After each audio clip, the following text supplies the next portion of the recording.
Hey girl, hey, welcome back to my channel. It's your girl Misha. Thank you guys for joining me yet again for another review. We are back with a brand new review for Couples Retreat Season 2, Episode 2. If you are new here, then welcome. I give lighthearted reviews with a little bit of laughter and a little bit of shade and a whole lot of detail. If you're back for a second or third time, then welcome back. Y'all please don't hesitate to like, comment, and subscribe to the channel if you get anything out of the content.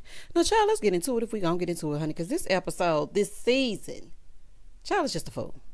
So let's get into it. When the episode first opens up, the couples meet to talk face to face. You know how they do. They come out, they sit in those chairs and ask some questions. And the question is, when you think about the first time we met, what do you remember?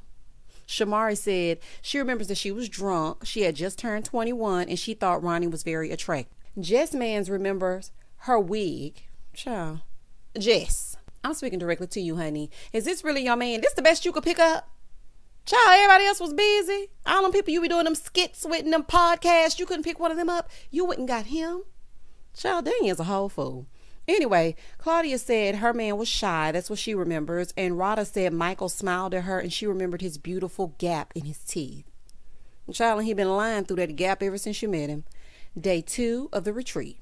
So Ronnie and Shamari are having a beach date, and Ronnie says Shamari was lit last night. She was litty. Baby, they show a flashback. Shamari was grinning and skinning, honey, snorting and whatnot. And all I could think of was when they had that dinner party at Nene's house, and Nene told them don't wear their wigs. And Shamari came in her beautiful natural hair, and she was getting loose as a goose, full of that liquor when she stepped up in the party.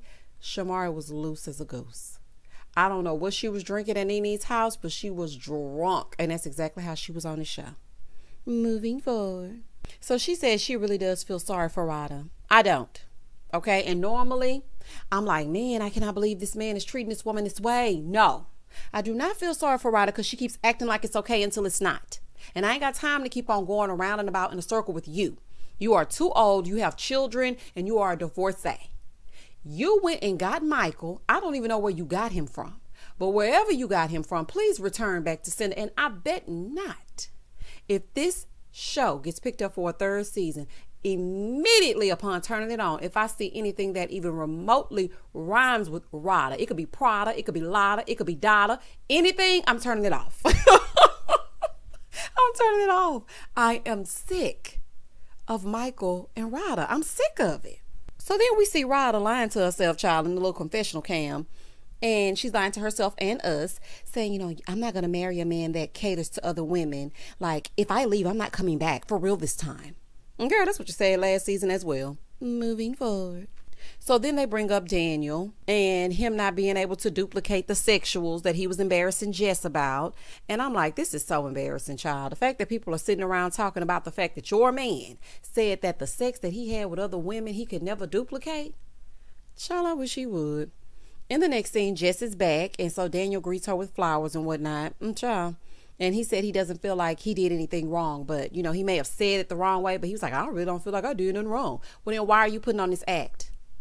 Huh? Why are you standing here with these Publix flowers with this robe on, huh, Diddy? If you don't feel like you did anything wrong. So he takes her outside for a little brunch. Jess, you didn't wash your hands, honey. You didn't wash them hands fresh off that plane. And don't think I ain't noticed. You sat right down there and went straight in on that bacon. You did not wash your hands, honey. And I know there was no hand sanitizer provided for you. So she is telling him what he said about her happiness is foul and she didn't like that. And he actually did apologize. And she was like, what? He actually apologized? Uh-huh. You didn't write that for him, did you? Girl, he apologized. So she once again asked him for more affection. She was like, you know, you give me church hugs any chance you get. She was like, I get better hugs from my fans than I do from you. Daniel is a no. Daniel is a hell no. He's not just a no. He's a hell no. All the way around. I'm not about to beg for no kiss, period. I'm not about to beg to be touched, kissed, doted over, none of that. If I have to tell you that you need to kiss me, those are the basics. That's the most basic thing that you can do. If I have to tell you to do that, then you're a hell no for me. In the next scene, Nick and Kiana, they go out to sit and talk with Styles P and Ajua because they want to get some advice. My advice to you, Kiana, is to take all your pretty and your 3 beautiful babies and leave Nick's retired ass on that lazy boy. Okay, leave him exactly where you found him. Sit him on back to wherever he came from. And like I said last review, I don't even know why you accepted him back. And correction, okay? He is not the father of Iggy's child. I got him mixed up with the person that she has a child by. Only because it's just been so much mess. And I do remember him and Iggy being in, you know, in the blogs and everything. And so I just made a Freudian slip. But no, Nick is not the father of Iggy's child. Anywho, let's continue. That's just a side note. So they sit down, they start talking about the night before. So Kiana said with social media, you have to fake it like it's nothing wrong so people won't talk about it. She was like, you know, we just pretend like everything's fine, but it's really not fine. She said since he dated Iggy, people have always had something to say, and she feels like they constantly talk about how he downgraded. He downgraded. Child, please, all that melanin and your beauty and your naturalness, and you smart. Child, please, if anything, you downgraded. I don't even know why you took him back. Girl, every time I think about that, I get upset. Anywho, honey, outside of the looks, nobody can say that he downgraded because he got with you. Because that's just ignorance, okay? I do not think that he downgraded, but I do think, in fact, that you did downgrade. And I don't think that you know your worth. Because if you're going to sit up and hang around with him and he sound like he needs some Mucinex at all times, then I don't know what to tell you. And I really cannot imagine how that feels. But baby, half of these Instagram gangsters have no life. Child, mad about the one they do have, and they take it out on you. Child, Nick is the loser, not you. So Audra told her, you know, don't worry about the people. F them people. You need to focus on you. And she did say she was going back to school and getting her own thing going, but she doesn't feel like Nick is going to support her. Of course he's not, honey. He don't want you excelling and whatnot without him. He already knows the package that you are. Okay, you're already wrapped up in a pretty little bow, and he knows that you're a force to be reckoned with. Once you get the degree that you're going for, he will literally be an accessory. There's no need for him, and he knows that. That's why he wants you to stay back. In the next scene, Claudia and her man, they're outside playing love and basketball and whatnot. I'm like, what are y'all doing, child? If he wins, she has to stay off of the computer all day long. So what's going to go on with Fox Soul or whatever it is she be doing over there with Funky Dot Even them? Child, what's going to go on with that? Oh, child. So they start talking about Claudia having a baby. Claudia, girl, what is happening? Claudia going to find a way to get a chick, honey. I ain't mad at you, okay? From the YouTube to the VH1. Claudia, you do not want to have no baby with this man, and you do not want to marry this man. Child. So then he starts age shaming her, and he's like, you're too old to be having babies. She's like, people have babies all the time at this age. She was like, Janet Jackson had a baby at 50. He was like, oh, that's just one person. She was like, oh, okay, well, Halle Berry had a baby at 48. Okay, that's two. So then she starts naming, sir, no matter how many people she names, it can be done.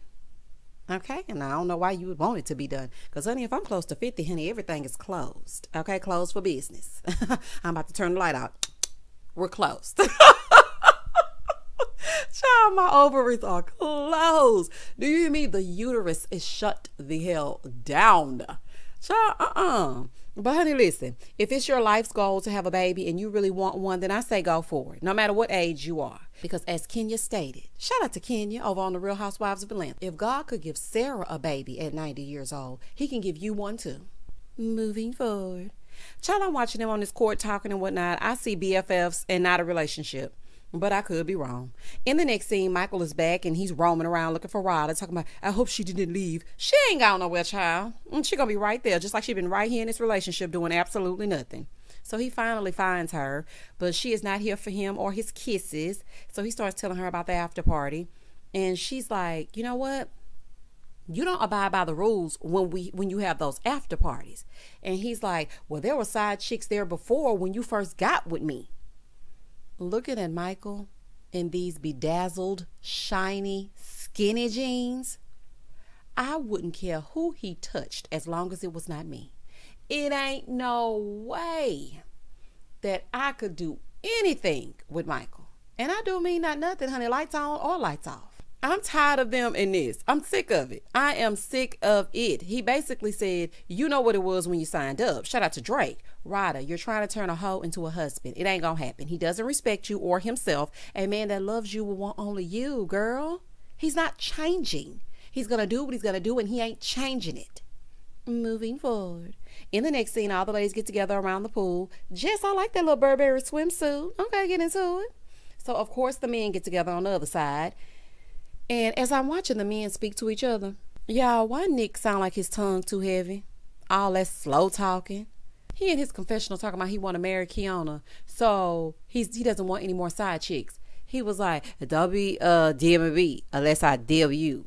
But I'm not going to DM them because they'll be DM me. What? Oh my God. Pick your tongue up.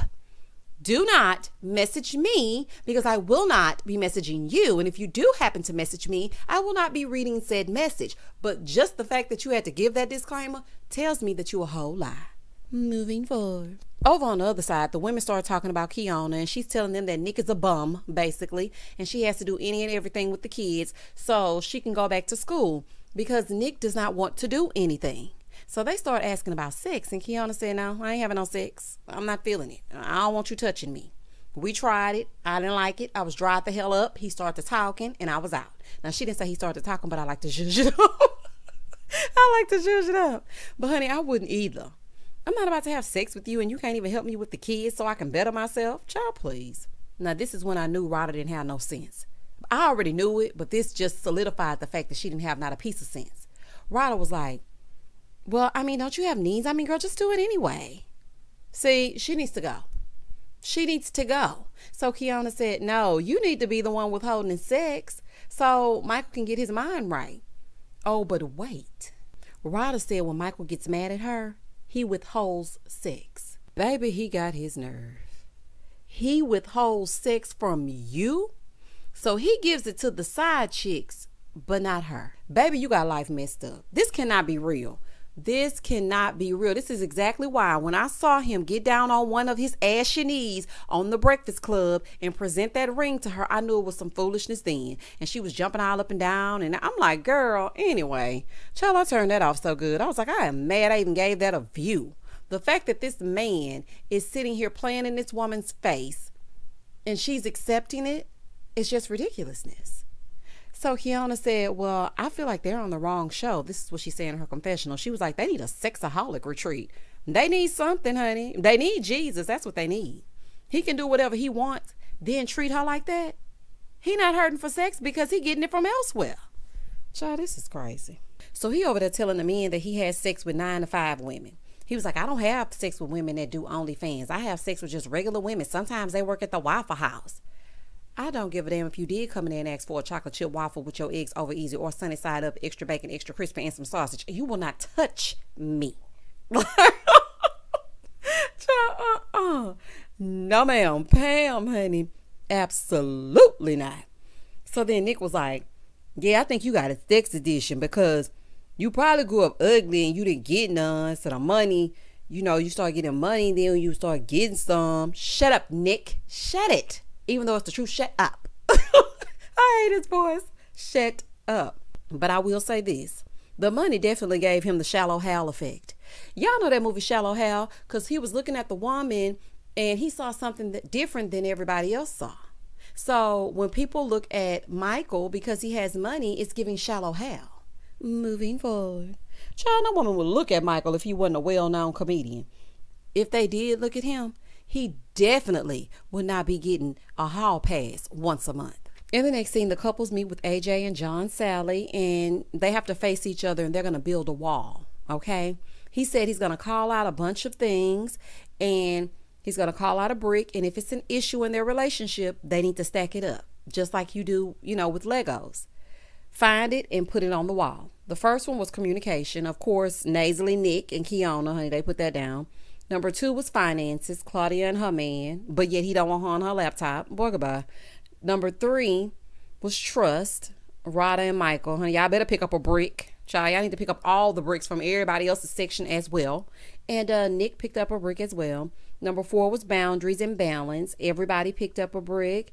Number 5 was sex. Number 6 was social media. Number 7 was priorities. Number 8 was jealousy. Baby, Claudia wall tall as hell. I said, girl, not this wall as tall as the man. Girl, go on break up, child. Just go on break up and talk about it over there on Foxhole. Moving forward.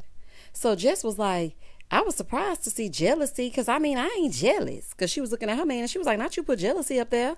So Nick is like, She shouldn't have to ask you about every chick. She jealous, she jealous. Nick, shut up.